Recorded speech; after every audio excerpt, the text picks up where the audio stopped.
Today we're going to turn these ugly pieces of plastic into a masterpiece with this 71 Mach 1 Mustang from AMT. Stay tuned.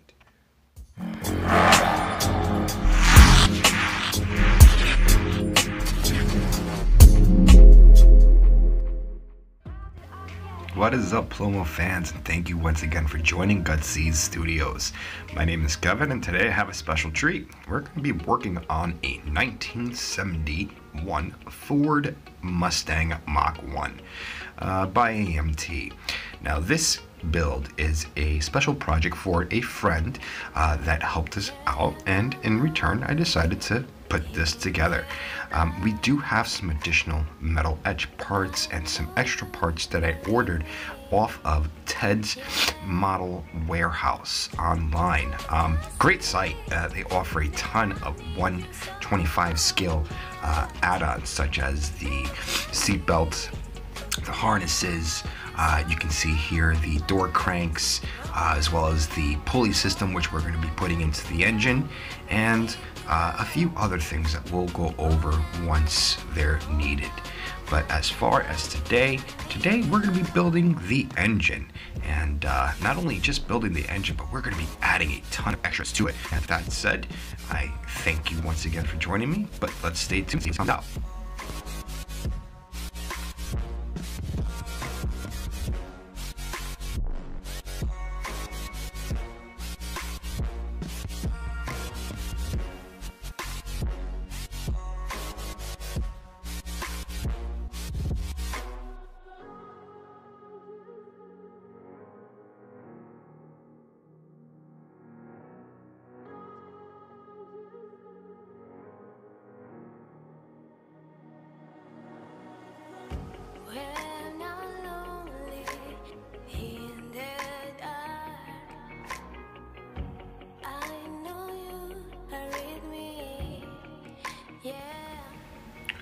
Looking through the guide, pretty simple and straightforward. Unfortunately, this kit is not the most straightforward to build. As you can see here, this guide is pretty straightforward and simple. Got a color guide on the front, some parts assembly of the engine, your, of course, undercarriage, the interior, the exterior, and then of course the final put together, including the fenders and bumpers. But what's really confusing about this kit is the fact that it comes with a ton, I mean a ton of extra modified parts. So we're gonna do our best here and try to put these together the best I can based off the visual guides, and I'll show you how we go through it. Of course, we're going to need some Tamiya extra thin cement for these smaller parts. This will speed along the process and helping us seal these parts together, getting them ready for prime.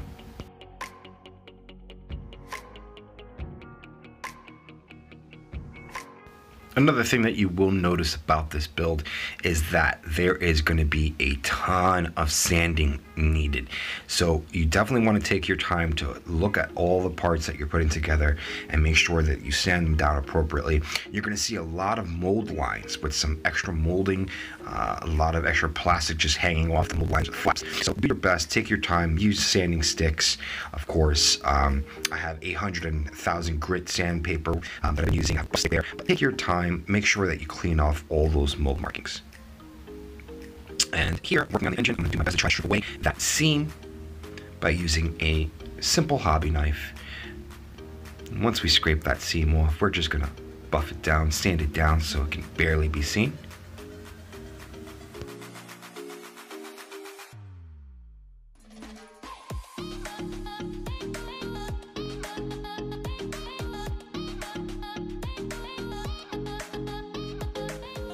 Now I have something planned special for this air filter. What I'm planning to do is drill or core the center of this and then use one of my metal etch pins as the air filter, or the bolt that holds down the air filter. It's going to give it a little more realism.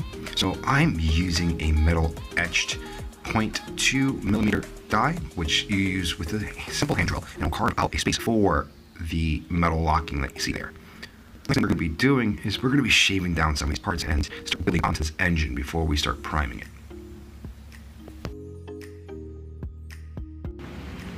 Based off of reference photos, the engine block itself is a Ford blue. So I did my best using some Mr. Hobby paints to mimic and get as close as possible to the Ford blue as I could. So next we're going to be priming the rest of the parts, and you can see here I use Vallejo's Surface Primer Black. This is gloss, so any kind of metal paints that I'm putting over this, it's going to add to that pop. As you can see here, I have some blue tacked for the smaller parts. We're going to be painting also the fan that's going to attach to the timing belts, and we have other similar individual parts. Ready to go.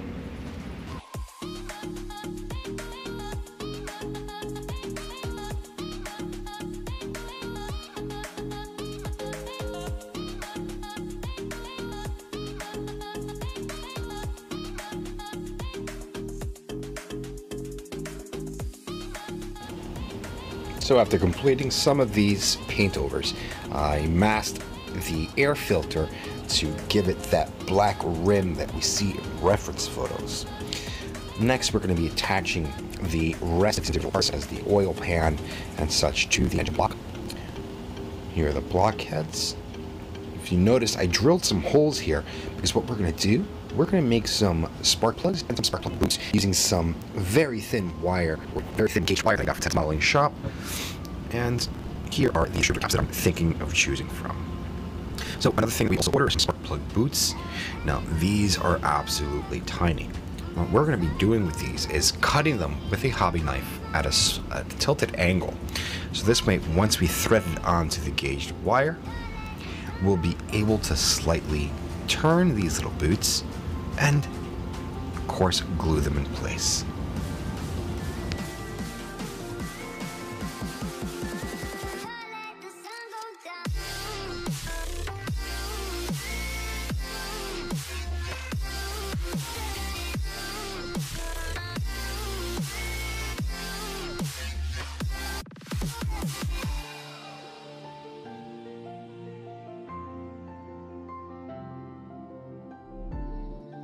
Next, I took my time and stripped each end of the wires I'm going to be putting into the spark plug boots.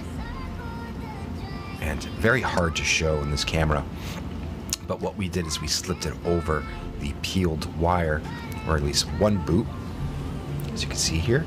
The next one, you slip it over, turn it, and as you see, it falls right onto that angle, creating that perfect spark plug boot that we're looking for.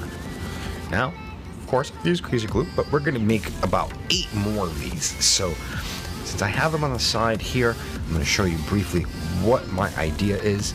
You see the holes here, and how the spark plug boot fits right in there. So again, here's my bundle of spark plug wires. There's 8 that I created off camera.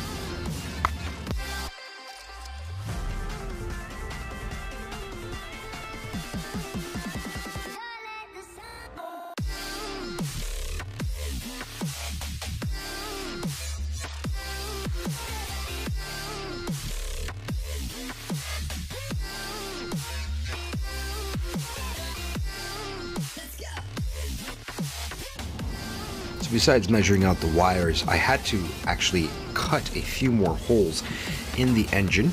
As you can see here, this is what it's already starting to look like with most of the pieces on. But I drilled a hole right on top in the back where the timing belt's going to be, because that's where we're going to install our distributor caps. As you can see here, I took one of our smaller distributor caps, shaved it down, and I glued some ends to it.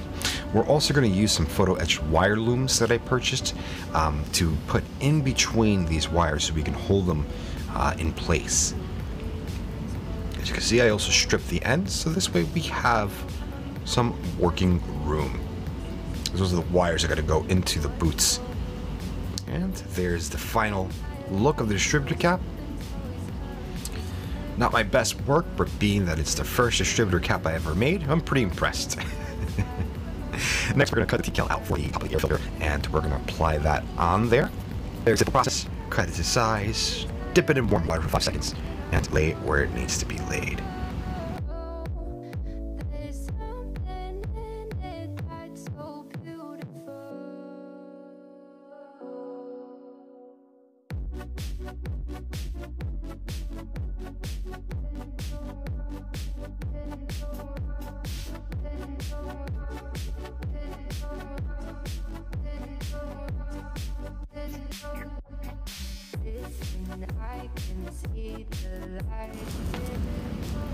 Like I explained earlier in the video, the guide is pretty straightforward, but there is tons of extra parts that we can add on.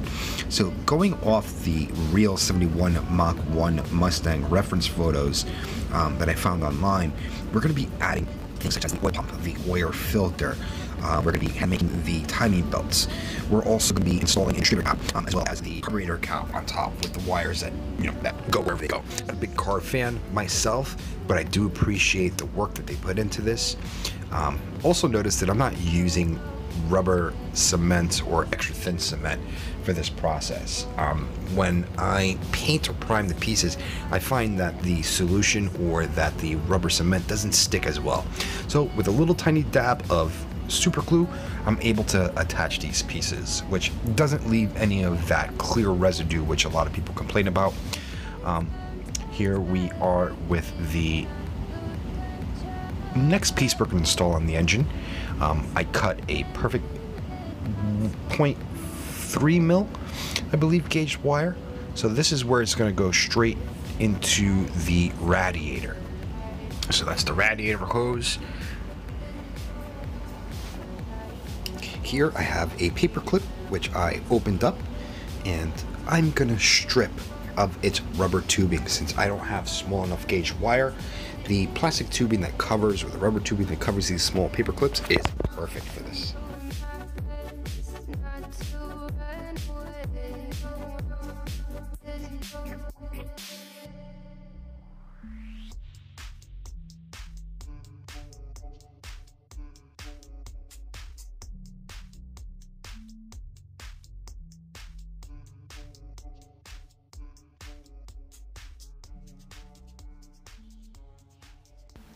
Took the time off camera, and as you can see here, I ran the distributor wires where they need to be and installed the spark plugs. I installed some of the wire looms, also added some tape. I also found some thicker gauge wire in my closet, which I'm going to use as another hose. This is going to fit right on top of the air filter and run down just like in the reference photos. Now, as you can see here, I believe this is a 10 gauge that I found in the closet to use with the engine. We're also going to be replacing the timing belts with some real pulleys. This is going to be fun. Obviously, this is where the pulleys are going to sit. We're going to have to figure out a way to set these pulleys in there.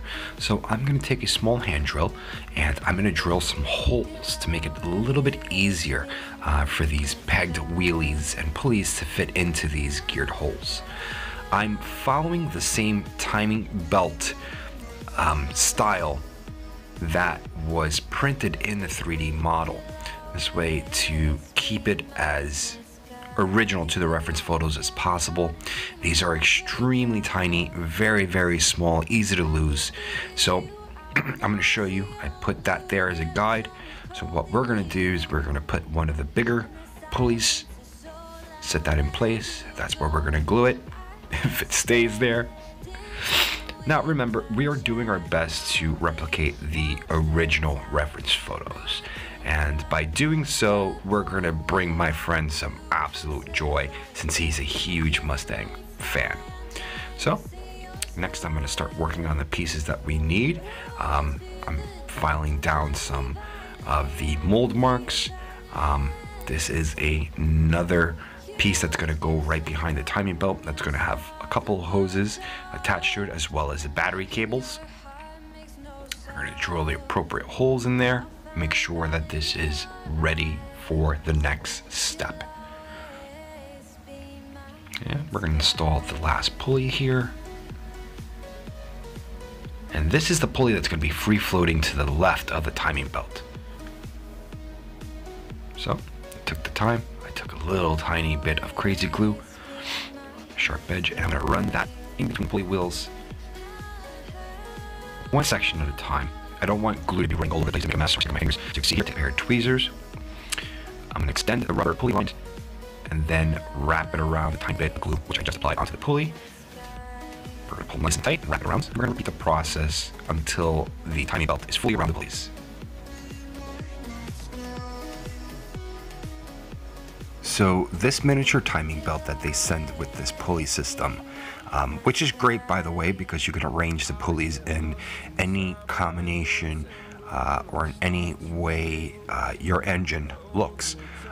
But while gluing and expanding this timing belt or this little tiny thin rubber band around the pulleys, you want to take note of not to overstretch or not to over pull the elastic timing belt.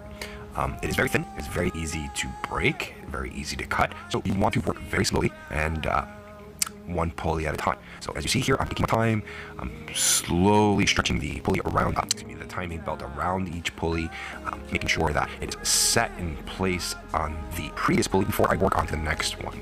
Of course, again, taking your time and making sure that the belt is aligned, because once that elastic hits that glue, it is there. It definitely is not going to budge, not going to move. So again, take your time, make sure that your pulley is nice and straight, nice and aligned, and that it's tight when you're stretching it. As you see here, I'm going to end the pulley right over my cut, and I'm just going to glue that last pulley, send the band, the timing belts right over it, let it set, and then I'll cut the overfeed once that's nice and dry, and then show you what it looks like.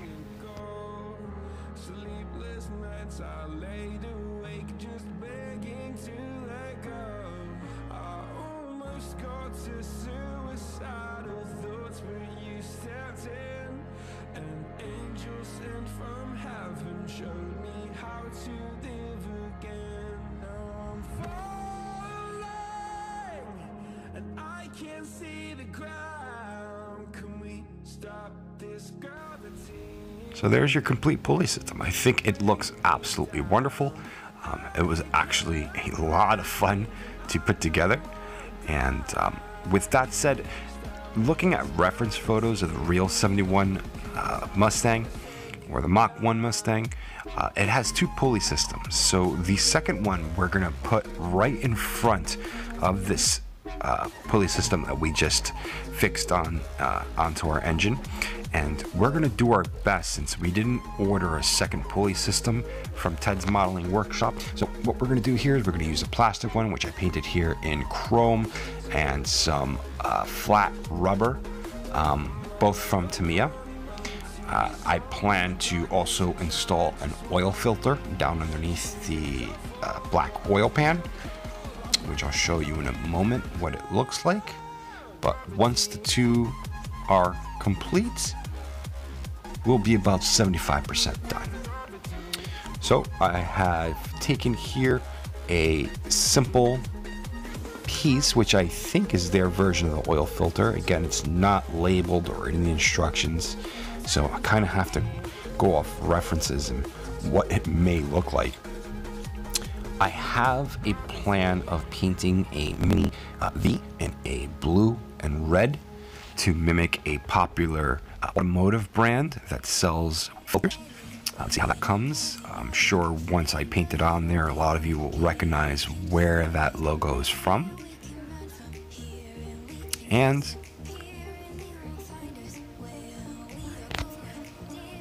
besides painting some clear over everything to protect our previous work, the next thing we need to do is, of course, panel line and get some contrast in those crevices. Going with the top headers and working into the oil pan, working into the liners, the carburetor, we'll go into the distributor cap. We'll go all over the place with this wash. And of course, there's very, very minimum cleanliness in an engine. So, you know, we're going to put this all over the place gradually. Of course, clean up any excess right on after.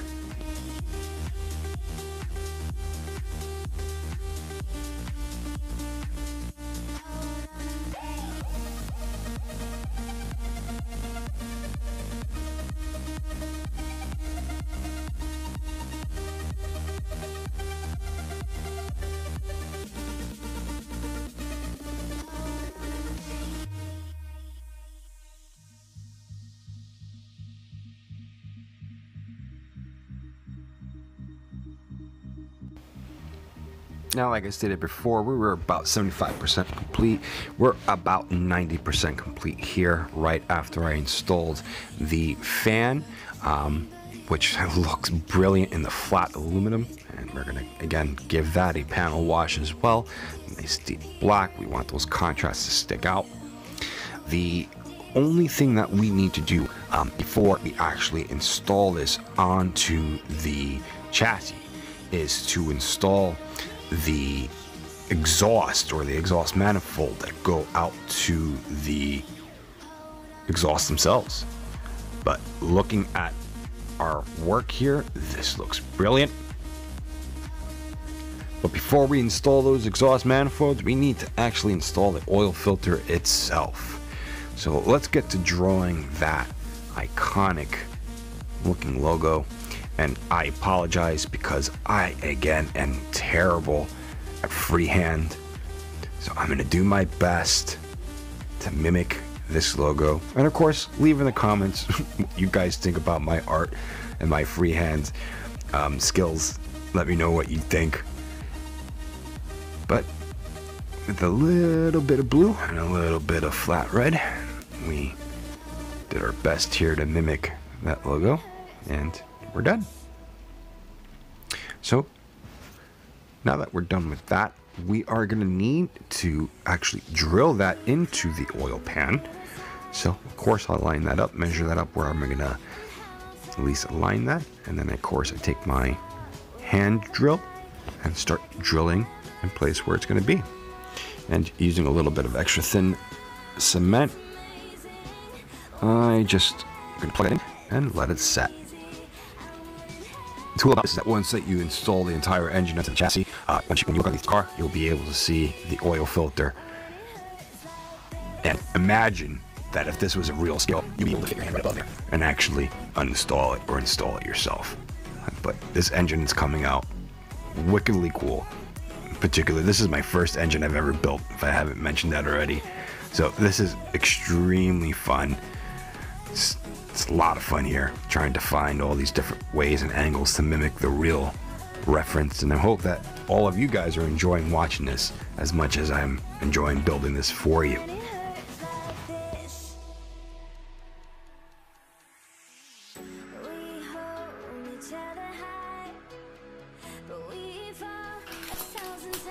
After 2 months of waiting, it is finally here.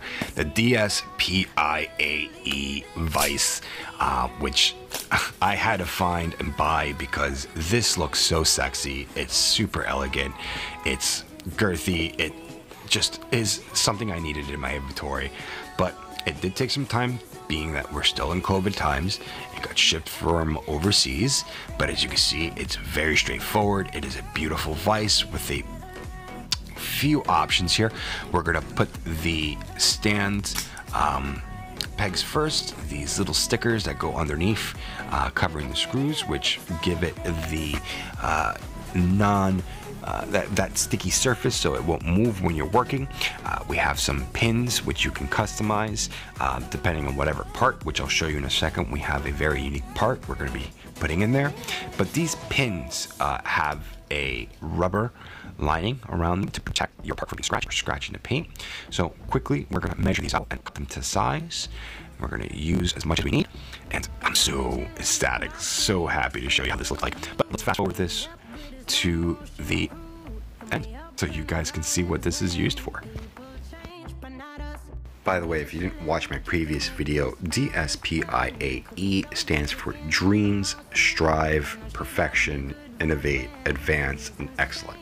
It's a very weird abbreviation for a awesome company that makes some serious tools for the serious modeler. This will run you around $60, but that's including shipping. But honestly, it's well worth it in my eyes for what I do and what I use it for. And there you have it. Here's the completed Mach 1 engine, which we still would need to attach to the chassis. But with that said, you can see the custom pins being used, holding the very unique oil pan on this engine.